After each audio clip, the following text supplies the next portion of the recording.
Hello दोस्तों, स्वागत है आपका हमारे यूट्यूब चैनल पर। आज हम +1 का जो चैप्टर 2 स्टार्ट किया है हमने, उसका जो है वो दूसरा सेशन लेके आए हैं। हमने पढ़ा था इसमें हमने पढ़ा था प्लैंक क्वांटम थ्योरी तक। तो आज हम कहाँ से शुरू करेंगे? आज हम करेंगे फोटो इलेक्ट्रिक इफेक्ट से, लेकिन मैं आपको इलेक्ट्रोमैग्नेटिक स्पेक्ट्रम के बारे में बता देना चाहता हूँ। आपको पता है कि इलेक्ट्रोमैग्नेटिक स्पेक्ट्रम क्या होता है? जो रेडिएशंस होती हैं उनकी वेवलेंथ और फ्रिक्वेंसी के बारे में जो हमें बताता है, उसको हम इलेक्ट्रोमैग्नेटिक स्पेक्ट्रम कहते हैं। ठीक है, तो यहाँ पर जो दिया गया है इलेक्ट्रोमैग्नेटिक स्पेक्ट्रम, उसमें कौन कौन सी वेव्स आती हैं, गामा कौन कौन सी रेडिएशंस आती हैं। ठीक है, गामा रेडिएशन से, कॉस्मिक रेडिएशन से स्टार्ट होके जो है वो रेडियो वेव्स तक हम बात करेंगे। इसमें क्या करेंगे हम? Increasing wavelength. तो वेवलेंथ ऊपर की तरफ जो है वो इंक्रीज होगी, ऊपर की तरह इंक्रीज होगी वेवलेंथ। ठीक है,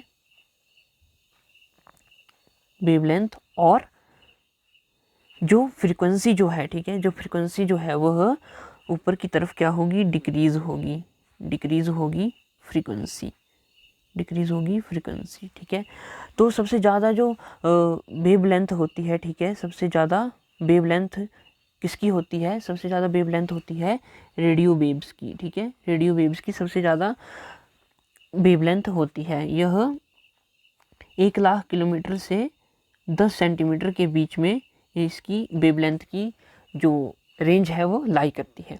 उसके बाद आता है माइक्रोवेव्स। ठीक है, उसके बाद आता है माइक्रोवेव।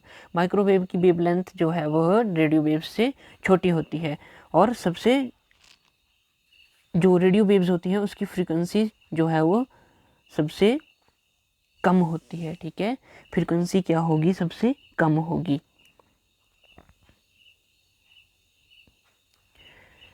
तो सबसे कम फ्रीक्वेंसी किसकी है? रेडियो वेव्स की।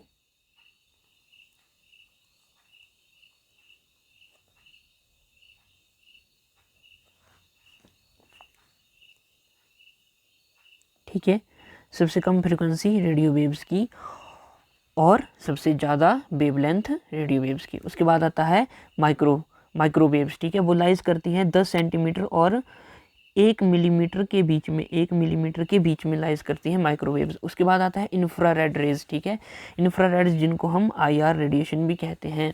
ठीक है, वो 700 नैनोमीटर से लाई करती हैं 1 मिलीमीटर तक। ठीक है, 1 मिलीमीटर तक। अब इसके बाद जो स्पेक्ट्रम आता है वो आता है visible spectrum.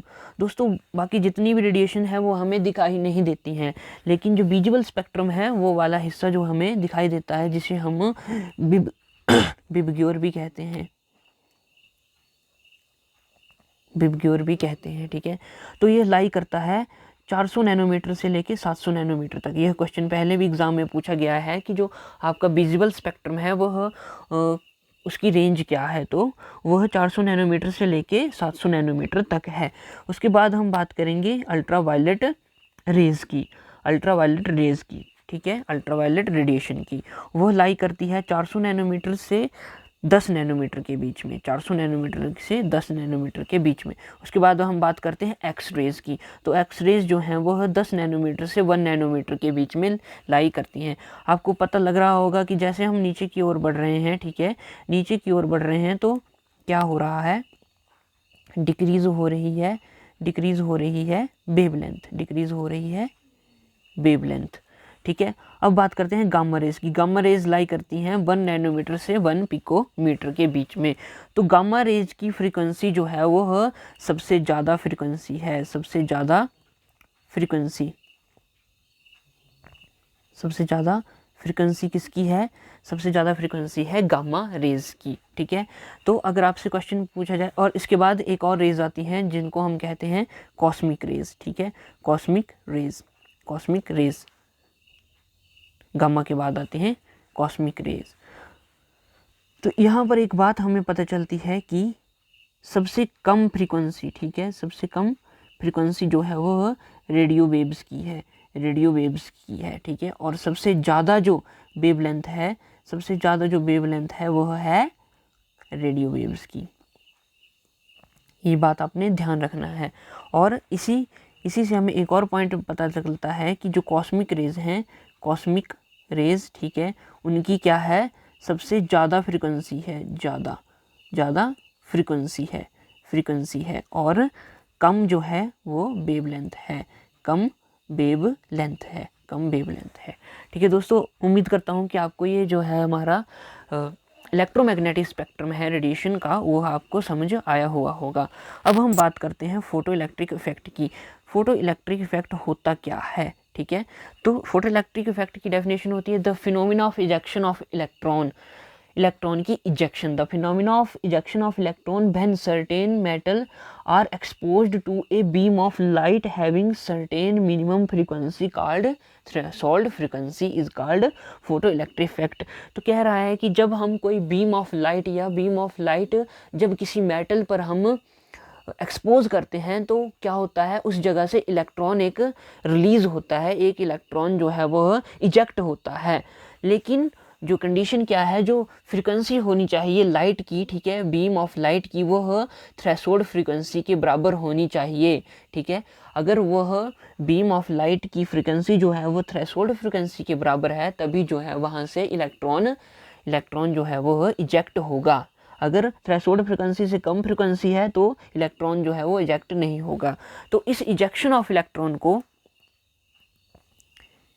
Ejection of electron from metal surface, ठीक है, metal surface when beam of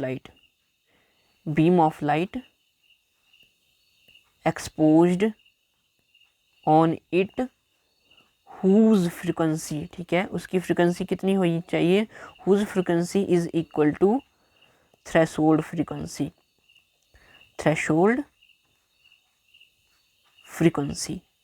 ठीक है, थ्रेशोल्ड फ्रीक्वेंसी। तो ये आ गया हमारे पास फोटो इलेक्ट्रिक इफेक्ट। अब देखिए ये बीम ऑफ लाइट आ रही है, देखिए दोस्तों, ये जो है वो बीम ऑफ लाइट आ रही है, ठीक है। तो इसकी फ्रीक्वेंसी कितनी होगी, इसकी फ्रीक्वेंसी होगी थ्रेशोल्ड फ्रीक्वेंसी को, जिसको हम न्यू नॉट से डिफाइन करते हैं, ठीक है। और यहाँ से क्या होगा, यहाँ पे बीम और यहाँ से इलेक्ट्रॉन जो है वो, ये देखिए इलेक्ट्रॉन जो है वो इजेक्ट हो रहा है। और ये क्या है, ये मेटल है, कोई मेटल का सरफेस है, तो इसको कहते हैं हम फोटो इलेक्ट्रिक इफेक्ट। तो दोस्तों ये था हमारा फोटो इलेक्ट्रिक इफेक्ट। क्वेश्चन ऐसे बन सकता है कि जो beam of light photo electric effect में होती है उसकी फ्रीक्वेंसी कितनी होती है, तो इसका आंसर होगा थ्रेशोल्ड फ्रीक्वेंसी। अब हम बात करते हैं किसकी, dual nature of light, dual nature of electromagnetic EM radiation, ठीक है, इलेक्ट्रोमैग्नेटिक रेडिएशन की। तो कहता है कि डुअल नेचर का क्या मतलब है कि दो प्रकार का नेचर शो करता है, कौन, इलेक्ट्रोमैग्नेटिक रेडिएशंस, यानी कि इलेक्ट्रोमैग्नेटिक रेडिएशंस क्या करती हैं, शो करती हैं दो तरह का नेचर। कौन कौन सा नेचर, वेव की तरह, ठीक है, जो रेडिएशन है वो वेव की तरह भी मूव करती हैं, और एक स्ट्रीम लाइन ऑफ पार्टिकल, मतलब कि एक लीनियर मोशन, या आप कह सकते हैं कि स्ट्रीम लाइन में एक सीधी रेखा में भी वह ट्रैवल करती हैं, ठीक है, ट्रैवल करती हैं। तो एक हो गया वेव नेचर, ठीक है, वेव नेचर, और एक हो गया स्ट्रीम ऑफ पार्टिकल, ठीक है, स्ट्रीम ऑफ पार्टिकल, यानी कि पार्टिकल नेचर, तो जो इलेक्ट्रोमैग्नेटिक रेडिएशन है वह बोथ शो करती हैं wave nature and particle nature. इसको हम क्या कहते हैं, इसको हम कहते हैं dual nature of electromagnetic radiation, ठीक है। तो इलेक्ट्रोमैग्नेटिक रेडिएशन का डुअल नेचर का भी आपको पता लग गया, ठीक है। अब आगे बात करते हैं हम एमिशन स्पेक्ट्रम की, emission spectrum. Emission spectrum. The spectrum of radiation emitted by a substance that has absorbed energy is called emission spectrum.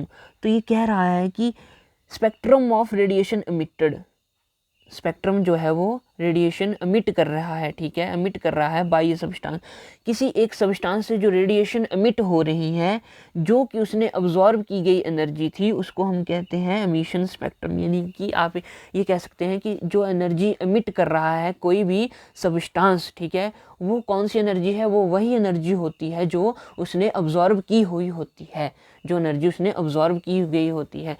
तो इस एमिशन को, रेडिएशन की एमिशन को हम कहते हैं एमिशन स्पेक्ट्रम, ठीक है, एमिशन स्पेक्ट्रम। और जो एनर्जी जो उसने अब्जॉर्ब की हुई होती है उसे हम कहते हैं अब्जॉर्प्शन स्पेक्ट्रम, ठीक है, अब्जॉर्प्शन स्पेक्ट्रम। अगर हम बात करते हैं अब्जॉर्प्शन स्पेक्ट्रम की, ठीक है, absorption spectrum of hydrogen, absorption spectrum of hydrogen, यानी कि हाइड्रोजन ने जो एनर्जी अब्जॉर्ब की गई है, स्पेक्ट्रम जो है वो क्या क्या रेडिएशन देता है, ठीक है, या रेज देता है, मतलब कि हाइड्रोजन द्वारा कौन कौन सी रेज जो है वो अब्जॉर्ब की जाती हैं। तो बात करते हैं हम कि यह सीरीज में क्या करता है, अब्जॉर्ब करता है, ठीक है, अब्जॉर्ब करता है एनर्जी, जिसमें कि 5 सीरीज होती हैं। कितनी सीरीज होती हैं? 5 सीरीज होती हैं। जैसे लेमन सीरीज, ठीक है, Balmer series, Paschen series, Brackett series और पिफंड सीरीज हम जिसको कहते हैं। तो आपसे पूछा जा सकता है कि अब्जॉर्प्शन स्पेक्ट्रम ऑफ हाइड्रोजन की कितनी सीरीज होती हैं, तो आपका आंसर होगा 5 सीरीज होती हैं, ठीक है, आपका आंसर होगा 5 सीरीज होती हैं, ये आपको ध्यान रखना है। और जो लेमन सीरीज है वो अल्ट्रावायलेट रीजन में फॉल करती है, बॉल्मर सीरीज विजिबल रीजन में, पास्चन सीरीज इंफ्रारेड, ठीक है, ब्रैकेट सीरीज इंफ्रारेड और पीफेंड सीरीज भी इंफ्रारेड रीजन में फॉल करती हैं। तो आपसे ये भी क्वेश्चन पूछा जा सकता है कि अब्जॉर्प्शन स्पेक्ट्रम ऑफ हाइड्रोजन की जो बाल्मर सीरीज है वो कौन से स्पेक्ट्रल रीजन में फॉल करती है, तो आपका आंसर होगा विजिबल रीजन में फॉल करती है। अब हम बात करेंगे रेडबर्ग फार्मूला की, ठीक है। तो ये फार्मूला क्या है? यह रेडबर्ग द्वारा जो है एक फार्मूला दिया गया था, किसके लिए दिया गया था? हाइड्रोजन के लिए या फिर हाइड्रोजन लाइक पार्टिकल्स के लिए। तो उसने कहा था कि जो 1 लैम्डा यानी कि जिसको हम वेव नंबर कहते हैं वो बराबर होगा किसके? R into N1 N2 1/N2 square, ठीक है, इंटू जेड स्केयर। तो यहाँ पर R जो है वो रेडबर्ग कांस्टेंट होता है। क्या होता है? रेडबर्ग कांस्टेंट होता है। तो दोस्तों ये फार्मूला आपने ध्यान में रखना है, ये डायरेक्टली आपसे क्वेश्चन पूछा जा सकता है, ठीक है। और रेडबर्ग कांस्टेंट की क्या वैल्यू होती है? 109,677 सेंटीमीटर -1। और जो जेड जो होता है ये होता है atomic number of that element. अब हम बात करेंगे आगे बोहर्स मॉडल, ठीक है, बोहर मॉडल ऑफ एटम की। तो बोहर ने क्या किया? मॉडल दिया एक एटम के बारे में, ठीक है, जिसमें उसने कहा कि एंगुलर मोमेंटम ऑफ इलेक्ट्रॉन क्या होता है, एंगुलर मोमेंटम के बारे में उसने बात की। Angular momentum of an electron, एक इलेक्ट्रॉन का जो एंगुलर मोमेंटम है वो कितना होता है। तो उसने ये कहा कि mBr = n × h/2π। तो ये जो है वो उसने क्या किया? एंगुलर मोमेंटम दिया इलेक्ट्रॉन का। तो ये फार्मूला आपने ध्यान में रखना है, ये डायरेक्टली पूछा जा सकता है। अब इसके बाद हम बात करेंगे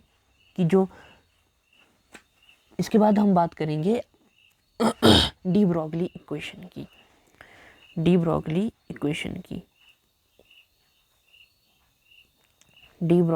इक्वेशन। दोस्तों यहाँ पे हम बात कर रहे हैं जो इम्पोर्टेंट टॉपिक है जहाँ से आपके एग्जाम में क्वेश्चन बन सकता है उनके बारे में। तो जो डुइग ब्रोगली इक्वेशन थी, उन्होंने इक्वेशन दी, उन्होंने कहा कि lambda is equal to h upon p, ठीक है, एच अपॉन पी।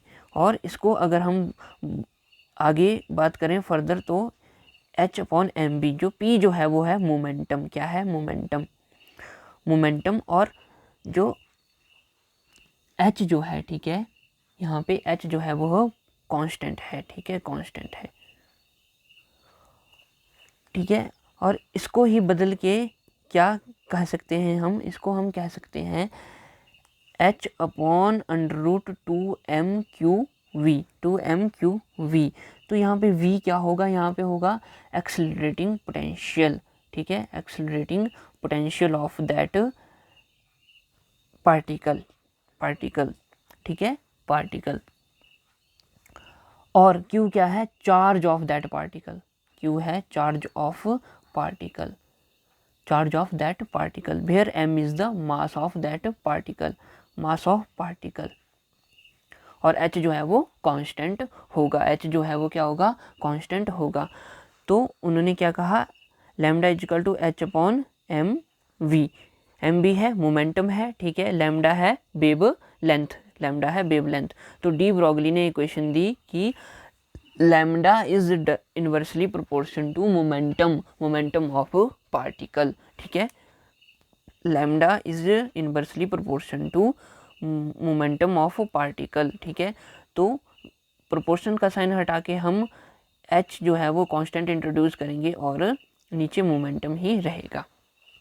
तो ये फार्मूला आपने ध्यान रखना है, क्वेश्चन में एग्ज़ाम में आने के बहुत ज़्यादा चांसेस हैं। अब इसके बाद बात करेंगे हम हाइजेनबर्ग्स अनसर्टेनिटी प्रिंसिपल,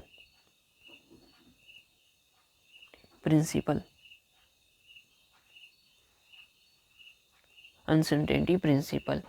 तो इसमें क्या कहा, हाइजेनबर्ग ने दिया यह प्रिंसिपल, ठीक है, तभी इसका नाम हाइजेनबर्ग्स अनसर्टेनिटी प्रिंसिपल पड़ा। तो उसने क्या कहा, उसने कहा कि it is not possible to measure both the position, ठीक है, उसने कहा कि उसने क्या कहा, उसने कहा कि it is impossible to measure both the uncertainty in position and uncertainty in momentum of a particle.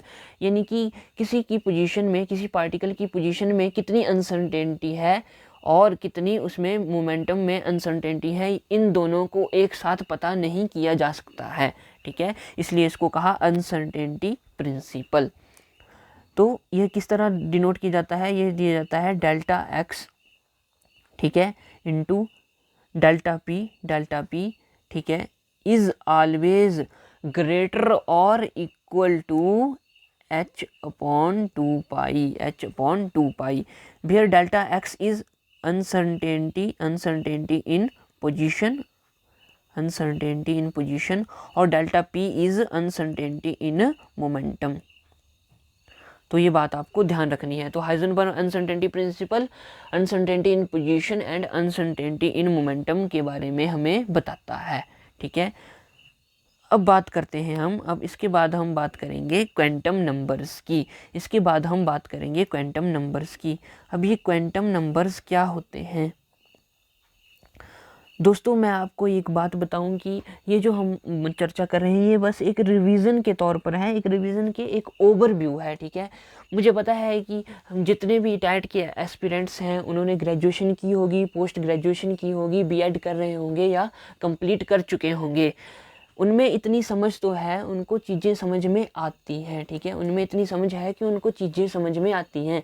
लेकिन जो इम्पॉर्टेंट बात होती है, जो मेन बात होती है कि कौन सा टॉपिक या कौन सी चीज़ हमें पढ़नी चाहिए जहाँ से कि क्वेश्चन आता है, यह एनालाइज हम नहीं कर पाते हैं, ठीक है। आता तो हमें सब कुछ है, ऐसे ही हमने ग्रेजुएशन जो है वो क्लियर नहीं की है, ग्रेजुएशन जो है वो पास नहीं की है, पोस्ट ग्रेजुएशन पास नहीं की है कि तुक्के से ही पास की गई है, हमारे में यह समझ है, लेकिन यह पता नहीं चलता है कि कौन सा टॉपिक इम्पॉर्टेंट है, कहाँ से हमें पढ़ना चाहिए, ठीक है। तो ये जो हम जितनी भी चर्चा कर रहे हैं, जितने भी टॉपिक के बारे में बात कर रहे हैं, यहाँ से 100 मैक्सिमम चांसेस हैं, ठीक है, मैक्सिमम चांस है, मैं 100% तो नहीं कहूँगा, लेकिन मैक्सिमम चांस है क्वेश्चन आने के, ठीक है। अगर आप हमारी वीडियोस देखते हैं, ठीक है, आधे घंटे की वीडियो है, 20 मिनट की वीडियो है, और उसमें से आपको क्वेश्चन आ जाता है, एक क्वेश्चन वहाँ से आ जाता है, तो ये कितनी अच्छी बात है, ठीक है, कितनी अच्छी बात है। ऐसे आप क्या करेंगे, आप पूरा चैप्टर पढ़ेंगे, पूरी बुक पढ़ेंगे, फिर आपको कहीं पे ऐसी ऐसी टिपिकल चीज़ें भी होती हैं जो समझ नहीं आती हैं, ठीक है, लेकिन आप समझते हैं कि हो सकता है यहाँ से क्वेश्चन आ जाए, तो इसलिए हम क्या करते हैं, जो मेन टॉपिक हैं जिनसे क्वेश्चन बन सकते हैं उनकी डिस्कशन करते हैं, ठीक है। तो अब बात करें हम क्वांटम नंबर की। अब ये क्वांटम नंबर क्या होते हैं? क्वांटम नंबर है सेट ऑफ 4 नंबर्स, ठीक है, सेट ऑफ 4 नंबर्स हैं वो। ये कौन सा सेट है, ठीक है, तो ये ऐसा सेट है जो हमें कंप्लीट इन्फॉर्मेशन देता है। क्या करता है? कंप्लीट इन्फॉर्मेशन देता है। कंप्लीट इन्फॉर्मेशन देता है। किसके बारे में इन्फॉर्मेशन देता है? यह इलेक्ट्रॉन के बारे में। इलेक्ट्रॉन के बारे में कहाँ? एटम में। एटम में जो इलेक्ट्रॉन है उसकी कंप्लीट इन्फॉर्मेशन देता है कि उसकी पोजीशन क्या है, वो कहाँ पे लाई कर रहा है, इसके बारे में हमें क्वांटम नंबर जो हैं वह इन्फॉर्मेशन देते हैं। क्वांटम नंबर कितने होते हैं? 4 होते हैं, 1 2 3 और 4, ठीक है, 4 टाइप के होते हैं, इनको हम पढ़ते हैं। जो पहले टाइप का होता है उसको हम कहते हैं principal quantum number. Principal quantum number, principal number, quantum number. और जो दूसरा है उसको कहते हैं हम azimuthal quantum number, azimuthal quantum number. और जो तीसरा होता है उसको हम कहते हैं मैग्नेटिक ऑर्बिटल क्वांटम नंबर। और जो फोर्थ होता है उसको हम कहते हैं स्पिन क्वांटम नंबर। तो आपने ये बातें ध्यान रखनी है। प्रिंसिपल क्वांटम नंबर को हम n से डिनोट करते हैं, एजीमुथल को हम l से डिनोट करते हैं, मैग्नेटिक ऑर्बिटल क्वांटम नंबर को हम ml से डिनोट करते हैं, और स्पिन मैग्नेटिक मोमेंटम नंबर को, क्वांटम नंबर को हम डिनोट करते हैं ms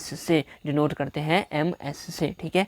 तो ये जो प्रिंसिपल क्वांटम नंबर होता है, ठीक है, प्रिंसिपल क्वांटम नंबर होता है, वह हमें किसके बारे में जानकारी देता है? वह हमें जानकारी देता है साइज़ के बारे में। किसके बारे में? साइज़ के बारे में, ठीक है, साइज़ के बारे में हमें ऑर्बिटल के साइज़ के बारे में जानकारी देता है कि जिस ऑर्बिटल में इलेक्ट्रॉन है उसका साइज़ कितना है, ठीक है, कितना है। और इससे हमें क्या पता चलता है? इससे हमें सेल के बारे में भी पता चलता है कि कौन से सेल में जो है वह हमारा क्या है? इलेक्ट्रॉन है, ठीक है, इलेक्ट्रॉन है। तो जैसे के सेल होता है, एल सेल होता है, एम सेल होता है, एन सेल होता है, ठीक है। तो जो के सेल के लिए जो वैल्यू होगी एन की वो होगी 1, ठीक है। एल सेल के एन की वैल्यू होगी 2, एम सेल के लिए एन की वैल्यू होगी 3, और एन सेल के लिए एन की वैल्यू होगी 4। इस तरह से हमें पता लगता है कि इलेक्ट्रॉन जो है वो कौन से सेल में है। अब हम बात करते हैं एजीमुथल क्वांटम नंबर की। एजीमुथल क्वांटम नंबर की ये हमें क्या बताता है? ये हमें बताता है शेप। किसकी शेप बताता है? Azimuthal number is also known as orbital angular momentum or subsidiary quantum number which define the 3-dimensional shape of a orbital। तो यह किसकी शेप बताता है? ऑर्बिटल की शेप बताता है, ठीक है, ऑर्बिटल की शेप बताता है। तो जैसे कि आपको पता है 0 1 2 3 इस तरह से, तो S P D और F, ठीक है, S P D और F ऑर्बिटल्स की shape, S orbital, P orbital, D orbital, F orbital, ठीक है, कौन से ऑर्बिटल में जो है वो हमारा इलेक्ट्रॉन है। अब उसके बाद आता है क्या? मैग्नेटिक ऑर्बिटल क्वांटम नंबर, जिसको हम ml से डिनोट करते हैं। बोलता है कि it gives information about orientation of the orbital की ओरिएंटेशन के बारे में बताता है कि ये कौन सी एक्सिस के अकॉर्डिंग जो है वो इसकी ओरिएंटेशन है, किसकी? जो ऑर्बिटल है, ठीक है, ऑर्बिटल है। तो इसकी वैल्यू क्या होती है? इसकी वैल्यू होती है, और ये किसके बारे में? सब शेल के बारे में भी बताता है, ओरिएंटेशन के बारे में बताता है, ठीक है। ये होता है 2l + 2l प्लस l, ठीक है। और इसकी वैल्यू पॉसिबल वैल्यू लाइज करती है 0l2 प्लस l, और l की जो वैल्यू होती है, ठीक है, l की जो वैल्यू होती है वो हमें कहाँ से मिलती है, वो होती है एजीमुथल क्वांटम नंबर, ठीक है, एजीमुथल क्वांटम नंबर। अब बात करते हैं नेक्स्ट की, जो फोर्थ क्वांटम नंबर है वो है स्पिन क्वांटम नंबर। ये हमें क्या बताता है, ये बताता है कि जो हमारा इलेक्ट्रॉन है उसकी स्पिन, ओरिएंटेशन ऑफ स्पिन जो है वो क्लॉकवाइज है या एंटी क्लॉकवाइज है, और ये इसकी वैल्यू जो है वो +1/2 हो सकती है या -1/2 हो सकती है। अगर +1/2 होगी तो ये ऊपर की तरफ होगा, और ये अगर माइनस होगी तो ये नीचे की तरफ होगा, ठीक है। उम्मीद करता हूँ कि आपको यह बात समझ आई होगी। अब आगे बात करते हैं कि orbital angular momentum of electron. तो ये जो orbital angular momentum of electron होता है ये डायरेक्टली पूछा जा सकता है। आपको दिया जाएगा ऑर्बिटल, ठीक है, शेल नंबर दिया जाएगा और आपसे पूछा जाएगा कि बताओ कि इसका एंगुलर मोमेंटम कितना है। तो ये हम एक फॉर्मूले से बता सकते हैं, √L into L + 1 into h/2π। तो ये फार्मूला होता है orbital angular momentum of electron को जानने के लिए, ठीक है। अब हम बात करते हैं कि शेल, सब शेल, ठीक है, कैसे पता लगा सकते हैं। मान लीजिए कि nth शेल है कोई, ठीक है, nth शेल है, ठीक है। अब हमें पूछा जाता है कि इसमें नंबर ऑफ सब सेल कितने होंगे, नंबर ऑफ सब सेल्स कितने होंगे। तो हम बोलेंगे कि इसमें नंबर ऑफ सब सेल हैं n, ठीक है, n। जो n की वैल्यू होगी वही नंबर ऑफ सब सेल होंगे। अब हमसे अगर पूछ लिया जाए कि नंबर ऑफ ऑर्बिटल्स कितने हैं, तो हम बोलेंगे कि n², ठीक है। जो भी n की वैल्यू होगी उसका स्क्वायर कर देंगे तो हमारे पास आ जाएगा नंबर ऑफ ऑर्बिटल्स। और उस ऑर्बिटल्स में कितने मैक्सिमम नंबर ऑफ इलेक्ट्रॉन हैं, तो वो हमें किससे पता चलेगा, वो चलेगा 2n², ठीक है, 2n² से हमें पता चलेगा। मान लीजिए कि n की वैल्यू है 1, तो इसमें कितने सब सेल आएंगे, एक सब सेल आएगा, ठीक है। और कितने नंबर ऑफ ऑर्बिटल आएंगे, एक का स्क्वायर करेंगे तो एक ही आएगा, ठीक है। और मैक्सिमम नंबर ऑफ इलेक्ट्रॉन्स कितने आएंगे, तो 2 इंटू n की वैल्यू 1 का स्क्वायर इजिकल टू 2, ठीक है, 2, ठीक है। तो हम कह सकते हैं कि एक सब सेल है उसमें, ठीक है, एक सब सेल है और एक ही ऑर्बिटल है, ठीक है। और मैक्सिमम नंबर ऑफ इलेक्ट्रॉन कितने हैं, 2 हैं। तो 1s2, ठीक है। ये आ गया नंबर ऑफ इलेक्ट्रॉन 2 आ गया, ठीक है। कितने सब सेल हैं, कितने ऑर्बिटल हैं, एक ही ऑर्बिटल है। और सब सेल कितने हैं, एक ही सब सेल है, ठीक है, तो इस तरह से हम नंबर ऑफ सब सेल, नंबर ऑफ ऑर्बिटल और मैक्सिमम नंबर ऑफ इलेक्ट्रॉन का पता लगा सकते हैं, ठीक है, अब बात करते हैं हम एनर्जी की, ठीक है, एनर्जी की। कौन से सेल की एनर्जी सबसे ज़्यादा होती है, कौन से सब सेल की एनर्जी सबसे ज़्यादा होती है। तो आपको पता है कि जब हम इलेक्ट्रॉनिक कन्फिग्रेशन लिखते हैं तो ऐसे लिखते हैं 1s2 2s2 2p6 3s2 3p6 3d10, इस तरह से एंड आगे सो ऑन, ठीक है। तो ये किस तरह से लिखी जाती है, तो सबसे पहले जिस सब सेल में इलेक्ट्रॉन भरा जाता है, ठीक है, जिस सब सेल में इलेक्ट्रॉन भरा जाता है उसको पहले लिखते हैं। तो इस तरह से हम लिखते हैं, पहले 1s आता है, ठीक है, फिर आता है 2s, फिर 2p आता है, फिर 3s 3p, फिर 3p के बाद आता है 4s आता है, ठीक है, 4s2 4s आता है, फिर 3d आता है, फिर 4p, फिर 5p 5s, फिर 4d आएगा, फिर 5p आएगा, फिर 6s आएगा। इस तरह से जो है वो एनर्जी होती है, एनर्जी यह इंक्रीज़ हो रही है किसकी, सेल्स की एनर्जी। और इसी तरह से नंबर ऑफ इलेक्ट्रॉन भी सेल्स में, सब सेल में भरे जाते हैं, ठीक है। तो हम इनके बेस पर 3 प्रिंसिपल की बात करेंगे। किस 3 प्रिंसिपल की बात करेंगे? सबसे पहले हम बात करेंगे अफबाऊ प्रिंसिपल। ये अफबाऊ प्रिंसिपल क्या होता है, आपने ध्यान से इनको देखना है, इनको पढ़ना है, क्योंकि इनमें से डायरेक्ट क्वेश्चन जो है वो एग्ज़ाम में पूछा जाता है, ठीक है, और पूछा भी गया है। तो जो अलबाउ है वो क्या कहते हैं, वो कहते हैं कि इन द ग्राउंड स्टेट, इनकी एक्साइटेड स्टेट नहीं होनी चाहिए, उसके पास अपने पूरे इलेक्ट्रॉन होने चाहिए, ना ही उसने इलेक्ट्रॉन गेन किए होने चाहिए और ना ही उसने इलेक्ट्रॉन जो है वो लूज़ किए होने चाहिए। तो बोलता है कि ऑर्बिटल आर फील्ड, तो इलेक्ट्रॉन कैसे फिल किए जाएंगे ऑर्बिटल्स में, according to their increasing energy, according to their increasing energy. जो ये जो मैंने आपको बताया ये इंक्रीजिंग एनर्जी ही है। तो सबसे पहले इलेक्ट्रॉन कहाँ भरा जाएगा, उस ऑर्बिटल में भरा जाएगा जिसकी एनर्जी सबसे कम है, यानी कि 1s में। फिर उसके बाद जिसकी एनर्जी बढ़ेगी है ना, उसको भरेंगे, 2s को भरेंगे, फिर उसके बाद 2p को, 3s, 3p। तो इस हिसाब से इन ऑर्बिटल्स की एनर्जी जो है वो इंक्रीज हो रही है, इंक्रीज एनर्जी। जिसकी कम एनर्जी उसको पहले भरा जाएगा, फिर उससे ज़्यादा एनर्जी उसको उसके बाद, उससे ज़्यादा एनर्जी उसको उसके बाद भरा जाएगा, ठीक है। तो ये था हमारा अहबाउ प्रिंसिपल। सिंपल सा है कि orbitals are filled as there increasing energy, ठीक है, ऑफ देयर इंक्रीजिंग एनर्जी। अब बात करते हैं पाउली एक्सक्लूजन प्रिंसिपल की। यह प्रिंसिपल पाउली द्वारा दिया गया। इसमें क्या कहा उन्होंने कहा कि no two electron in an atom, किसी एक एटम में, ठीक है, किसी एक एटम में जो एक इलेक्ट्रॉन है, दो इलेक्ट्रॉन हैं, ठीक है, 2 इलेक्ट्रॉन हैं, तो उनका क्वांटम नंबर कभी सेम नहीं हो सकता है, ठीक है, उनका क्वांटम नंबर कभी सेम नहीं हो सकता है। N, L, Ml, Ms ये हमारे पास 4 क्वांटम नंबर होते हैं। तो किन्हीं भी दो जो इलेक्ट्रॉन हैं किसी एटम के, उनकी ये सभी जो हैं वो सेम नहीं हो सकते हैं, ये सभी जो हैं वो सेम नहीं हो सकते हैं। मान लीजिए कि N जो है वो किसी के लिए 1 है, दूसरे के लिए 1 है, एक इलेक्ट्रॉन ये है, ये एक इलेक्ट्रॉन है। L जो है वो किसी के लिए 1 है तो दूसरे के लिए भी 1 है, ठीक है।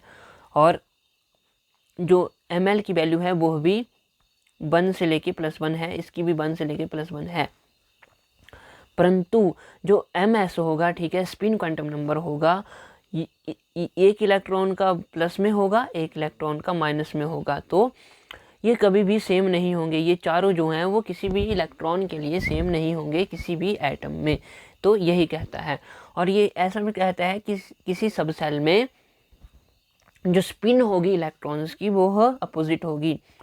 अगर ये इसकी स्पिन ये है, मतलब +1/2 है, तो दूसरे इलेक्ट्रॉन की स्पिन जो होगी वो -1/2 होगी, ठीक है। तो इसमें यही कहा। अब बात करते हैं हंड्स रूल की। Hund's rule of maximum multiplicity. तो इसमें क्या कहता है, इसमें वह कहता है कि किसी भी सब सेल में किसके ऑर्बिटल के सब सेल में क्या होगा, पेयरिंग ऑफ इलेक्ट्रॉन्स जो होगी वह पहले एक तरह से ही होगी। मैं बताता हूँ आपको definition. Pairing of electrons in the orbitals belonging to the same subshell does not take place until each orbital belonging to that subshell has gone 1 electron. बोला कि अगर किसी सबसेल में आप भर रहे हैं, ठीक है, क्या इलेक्ट्रॉन, किसी ऑर्बिटल में आप इलेक्ट्रॉन भर रहे हैं, ठीक है, तो उसके सबसेल में क्या होगा, एक एक इलेक्ट्रॉन पहले भरा जाएगा, ठीक है। जैसे यह ऑर्बिटल है, इसके सबसेल हैं, 5 सबसेल हैं, ठीक है। तो जब इलेक्ट्रॉन भरने की बारी आएगी तो सबसे पहले सभी सबसेल में एक एक इलेक्ट्रॉन भरा जाएगा। पहले एक इलेक्ट्रॉन भरा, इसमें भरा, इसमें भरा, इसमें भरा, इसमें भरा, ठीक है। अब इसके बाद ही अगले इलेक्ट्रॉन भरे जाएंगे, ठीक है, अगले इलेक्ट्रॉन भरे जाएंगे। मान लो कि इसमें जो है टोटल 7 इलेक्ट्रॉन है, ठीक है, 7 इलेक्ट्रॉन है, D7 है। तो एक एक सभी को दे दिया, पहले 5 हो गए, फिर बचे 2, तो अब 2 भरे जाएंगे, एक इधर भरा जाएगा, एक इधर भरा जाएगा, टोटल हो गए 7। तो इसका कहने का मतलब यही है कि जब हम किसी ऑर्बिटल के सब सेल में इलेक्ट्रॉन्स भरते हैं तो सभी सब सेल में पहले एक एक इलेक्ट्रॉन भरा जाएगा। जब एक एक इलेक्ट्रॉन सभी सेल में भरा जाए तो उसके बाद ही हम दूसरा इलेक्ट्रॉन जो है वो किसी सब सेल में भरेंगे। ये था हंड्स रूल, और यह एक सिंपल सा ही रूल है। उम्मीद करता हूँ कि आपको समझ में आया हुआ होगा, ठीक है। अब एक और इम्पॉर्टेंट बात है, कहता है कि completely filled